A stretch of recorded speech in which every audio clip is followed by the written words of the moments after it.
What's up, everybody? So for today's video, we're going to be checking out Spider-Man 4 drama, WB's next tax write-off movie, FNAF2 update, and more. I don't know, man. This has 3C films on it. Don't really need to explain myself anymore. Let's just get into this video. Ready? Let's get into this shit. Ready? 3, 2, 1, boom.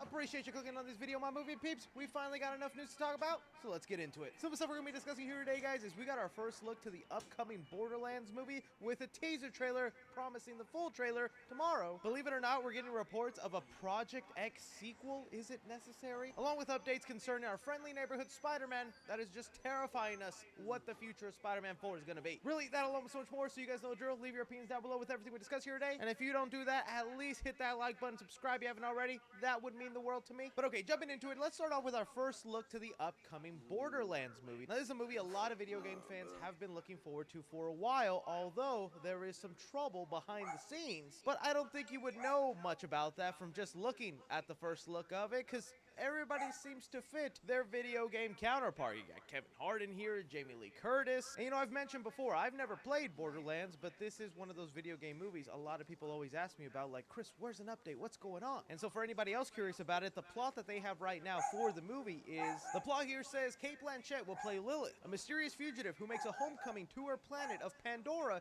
in order to search for the missing daughter of Atlas.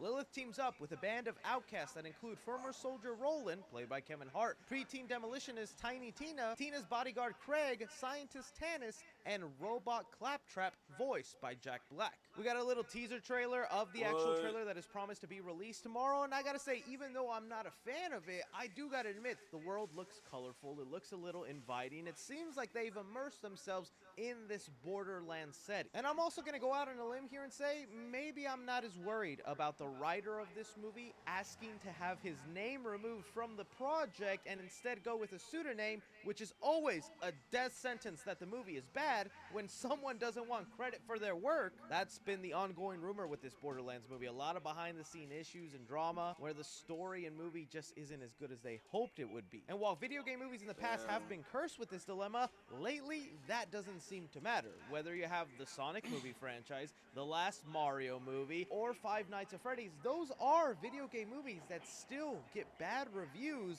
but fans of those properties end up loving what was presented, opening a whole new era of what I think video game movies are, where they're no longer catering to general audiences, regular people trying to get them interested, but instead are just gonna make the movie specific for video game audiences, hence why we get some bad reviews of people that's like, it wasn't for me because I never played it, so I don't get what's going on in this world, and it just felt random. Whereas opposed to, if you were familiar with Borderlands, it feels like they will do the movie justice. Now, that's the optimist in me thinking this movie could still be poo-pooey for both fans and general audiences. But you gotta admit, that has been the trend we've been seeing. Now, I just wonder if Borderlands is big enough and enjoyed by fans that it could still earn that box office money from just the people who are fans of the video game and not have to rely on general audiences. You know, that was fine for Sonic, Mario, and even FNAF, because those are large fan bases. And maybe it's just my bias of not really being a fan of Borderlands. I wonder, is there enough out there to make this movie successful? I guess we'll have to wait and see with the full trailer. It could change a lot of people's minds, but how are you guys feeling on the first look and behind the scenes drama with Borderlands? Next up, another movie that I'm sure is going to get some controversy going in the comments. We got reports this week that we are going to be getting a sequel to Project X. Now, if you don't know what Project X is, it's basically a found footage movie of a couple of kids that try to throw a party, and it ends up becoming not only one of the biggest parties ever, but just an out-of-control riot experience. It was a movie that kind of defined a generation for a while, okay? This movie came out right when I was in high school, and I'll say it, I thought it was real, okay? It was only until I rewatched it a few years later that I'm like, why is Miles Teller the actor in here? This movie's fake. This didn't actually happen. But it was a pretty iconic movie for a lot of people, and through the years you would have people wanting to recreate their own Project X party. I think everybody out there has a story in their town of, yeah, some guy did it and cops and everything came, and it's like, a neighbor just probably knocked on the door and said, can you turn the music down? That's nothing compared to your Project X movie, okay? But the report is saying the interesting part about this movie is it'll be titled Project XX, and it'll have a female-led cast. Now, already, some people are turned off by that. They're gonna get mad for obvious reasons with the world we live in today. But I really don't think that's anything to immediately get upset about. Now, don't get me wrong. If that's all they're gonna do new with it is just, let's just have girls in it and make it about girls, it's like, well, it should be, good story first, interesting world. Times have changed from the last Project X to this Project X. Add in social media, more technology to it. How much more crazy can this party get? Heck, I even think it's creative because the title being Project XX, XX is the chromosome buildup of a girl. So there's like a clever tie in there because you add an X because it's a sequel and then you got two X's. So it makes a girl like, okay, you're doing something there. If your movie is fun and entertaining, I won't care if it's all boys, all girls, or all squirrels.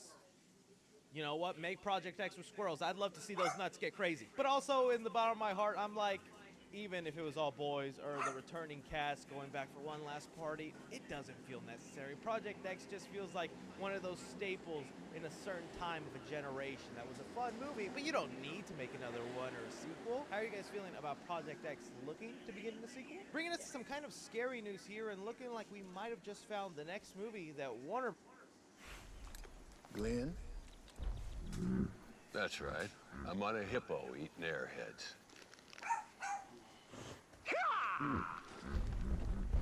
I'd like a hippo. Airheads have more fun. Warner Brothers is going to write off for tax purposes. Yesterday, Stephen King took to his social media to let us know an update with his movie Salem's Lot. Now, this is a horror movie that a lot of you guys have been wondering about. We had previously gotten a Salem's Lot long ago, and now this is going to be another one, an updated version, and it was said to actually be a decent movie. And it was supposed to come out like a year or two ago, but silence, Nothing about it, and people are like, what happened to this movie? And, well, this is what Stephen King said. Between you and me, Twitter, I've seen the new Salem's Lot, and it's quite good. Old school horror filmmaking, slow build, big payoff. Not sure why WB is holding it back. Not like it's embarrassing or anything. Who knows?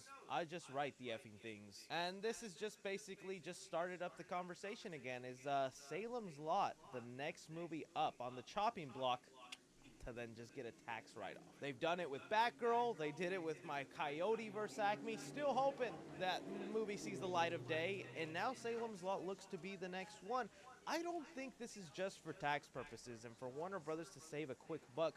I genuinely think this is just because Warner Brothers does not have enough money to release these movies. I don't know if you guys remember, but a year or two ago, maybe it was last year, whenever we had Black Adam and that Florence Pugh movie, Don't Worry Darling, articles came out that Warner Brothers only had just enough money to market Black Adam and Don't Worry Darling, and they couldn't afford to release any other movies that year. And sadly, Warner Brothers is just so tight with their money right now. They're looking at their upcoming films that they have to spend to get released out to theaters, market, and do all that kind of stuff, and they're looking like it's not going to be a great return on their investment. I would love Coyote vs. Acme to get released in theaters because I feel like it could be a big success, but I can't use the previous success of Space Jam Legacy to back that up because that didn't work out for them.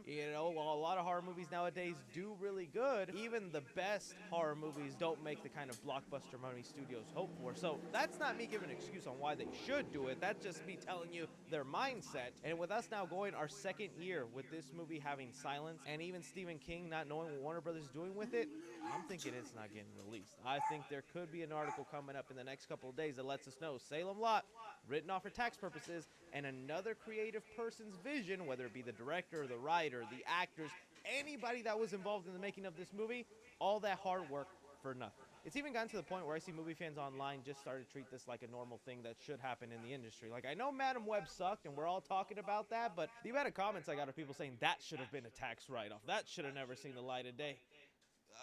Not a great movie, but it still brought me some sort of joy and entertainment to share that what I consider bad film with everybody. If someone spent their time and made it, I think it should still be seen and not necessarily buried. I think that just creates a dangerous precedent in the industry, and I'd hate for art to get made that just gets vaulted, especially when we have the rise of AI behind us. I don't know. That's just my opinion, but do you think Salem's Lot is getting released, or do you think it's next on the chopping block? Next up here, we got kind of a small update on the Five Nights at Freddy's sequel. I know it's been kind of silent on this movie, and fans have been wondering, man, when am I gonna get my FNAF? Well, while Blumhouse still wants to pretend like they haven't greenlit the sequel, although it's obviously coming, a production website known as Production Weekly did say that it looks like Blumhouse is looking to want to start filming filming the movie July of this year. And that's really great news if they still want to meet their 2025 release date. I don't really think there's any hope that this movie will be released this year, but that's perfectly fine because I want them to take their time. I want them to do something special with it, and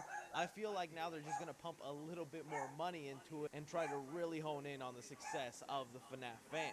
Aside from that, I'm just curious what story direction they go. And yes, we have an idea of where they could possibly go with the second Five Nights at Freddy's video game, but we've seen the movies have already started doing their own thing, creating their own lore. And I think that is exciting, and it's why I don't think they should stick 100% to what happens in the video games. So in the next couple of months, while it still might be silent, come this summer, if they start filming like this is saying, we'll get some casting announcements and leaks here and there on the story details, and that'll be really fun. What are you guys wanting to see out of Five Nights at Freddy's 2? Moving on here, we got some continued updates in the Marvel Universe with Avengers and Spider-Man. For one, we're getting told by Daniel RPK, who's lately kind of been on a roll with these Marvel scoops getting proved right, is that we're going to hear from Marvel Studios pretty soon who is going to be directing Avengers 5. And this is going to be exciting and interesting for me, because don't forget, the last update we had with Avengers Kang Dynasty is that director Daniel Dan Creston, who directed Shang-Chi, was no longer going to be involved with making Kang Dynasty. You pair that up also with Jonathan Majors being fired from Marvel and them looking like they might go a different direction with the big bad of the MCU. Avengers 5 seems like it's a movie that needs a complete overhaul, and while we still don't know whether they'll keep that Kang Dynasty title, whether they'll retitle it something else, us finding out who the director of the movie will be could open our eyes to where they're headed and could even let us know who the director of Secret Wars will be. And that's what they're letting us know right now, that Marvel pretty soon, and they have been making a lot of announcements from the Deadpool 3 trailer, the Fantastic Four, the X-Men 97 trailer. Kevin Feige's getting his ducks in order, and you know he wants somebody on board for Avengers 5 because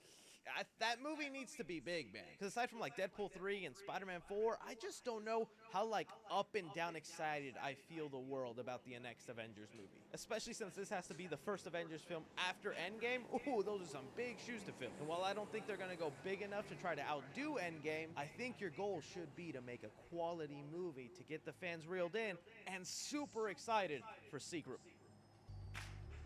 Colgate Total gives you 24-hour antibacterial protection, so you can help stop problems before they start. Be dentist. Secret Wars. So leave your guesses on who you think the director will be. I know there's going to be a lot of Sam Raimi's out there. I would like for him to be the Secret Wars director, but we'll wait and see. And then that leads us into more Spider-Man 4 talk, which the talk about Spider-Man 4 went from super excited, really looking forward to this movie, to now I'm worried what Sony and Marvel are cooking here. So just to bring you guys up to speed, for a while we had heard that Tom Holland, Marvel, and Sony were very happy with the direction of Spider-Man 4, that they had an idea to go back grounded, to make it a street-level movie, that it would be Spider-Man, Daredevil, with a Kingpin in there as a villain, Scorpion would pop up, and it'd just finally be a low-stakes Spider-Man movie that we have kind of been wanting to see out of Tom Holland. But for some reason, that has really changed, and whether it's because Sony's movies right now are flopping and their Spider-Man spin-off universe is dying out, aside from like Venom, Sony wants to squeeze as much money as they can out of Spider-Man, leading them to the idea of wanting to do another multiverse movie for Spider-Man 4. Bring back Tobey and Andrew, go bigger than they did for No Way Home, and just as bring exciting back as that Andrew would be, Garfield I'm for not a going to say fucking no to third Tobey and movie, Andrew guys. back. Damn I it, just don't dude. think that's what I want. And that's just what we've been hearing the past couple of weeks, what right? the Is the fuck? back and forth. You know, Marvel wants the low That- stakes, if they're Sony gonna wants the high squeeze movie. the Who's fucking going to win? And now it Spider-Man looks like we have an fucking idea budget, of bro. Just how fucking we'll know have who them won that do battle in Amazing argument. Spider-Man Along 3. with Daniel RPK Like, what letting the us know fuck? that we'll find out the Avengers 5 director soon. He's also letting us know that we'll find out the director for Spider-Man 4. And knowing who the director is going to let us know if Sony or Marvel won that debate. This Spider-Man news account sums it up very well. If John Watts is announced as director, it means Sony won, and Spider-Man 4 will be a multiverse film. If someone else is announced, it means Kevin and Tom won, and Spider-Man 4 will be a street-level film. And that's how we know, my friends. That's how we'll know if we're going the Sony multiverse way, or if someone else gets announced as director. Kevin Feige got his way for a street-level Spider-Man movie. And, you know, I've been saying for the longest time, although I enjoy John Watts, and I cannot deny his success with the MCU movies, because every Spider-Man movie he directed with Sony got perfect scores on Rotten Tomatoes, made so much money. Like, literally, his track record is flawless in terms of financial and a business sense.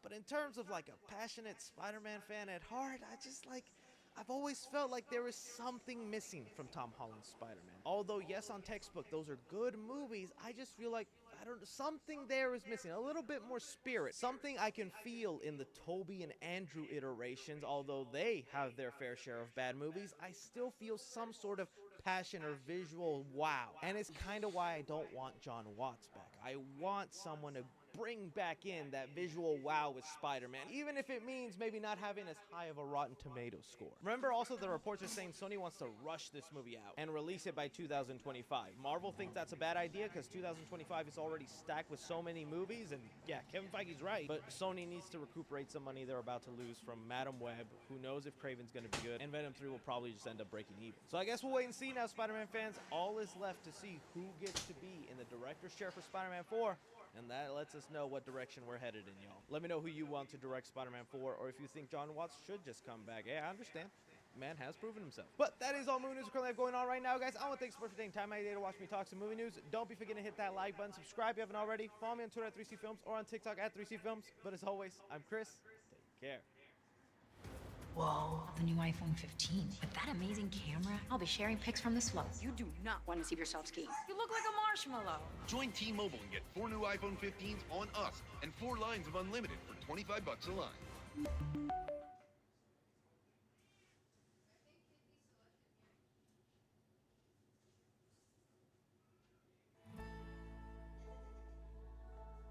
With the American Express Gold Card, every day is golden. Dine on incredible cuisine with points on the side. Fill your cart with all your favorites, and then some. Not gonna lie, bro. Let every flight. Oh, wait. Oh, never mind. Not gonna lie, though, bro. I really hope that they do Spider-Man 4 good, man. I kind of do want it to be a street-level movie, man. I don't really need... I feel like... Look. The multiverse movie was good enough for No Way Home. Okay? If you're gonna have Andrew Garfield and Tobey Maguire back, bring him back in Secret Wars. Okay? Just... Come on. Just do that shit, Sony, okay? But, yeah, man. That's what I feel like should happen in Spider-Man 4. Yeah. That'd be cool to see him with Daredevil and face off against Kingpin, dude. That'd be fucking awesome. Like, won't that be like from the comics or something? Like, won't that be from the comics? But yeah, man. FNAF 2, I'm all in on that. Kind of want to see it because look, FNAF 1. It had moments in it where it looked cheap, okay? I just hope that in the second one they have a bigger budget, you know what I mean? But anyways, man, if you guys like my reaction to this video, give this video a thumbs up, and I'll see you all in the next video. Peace out, motherfuckers.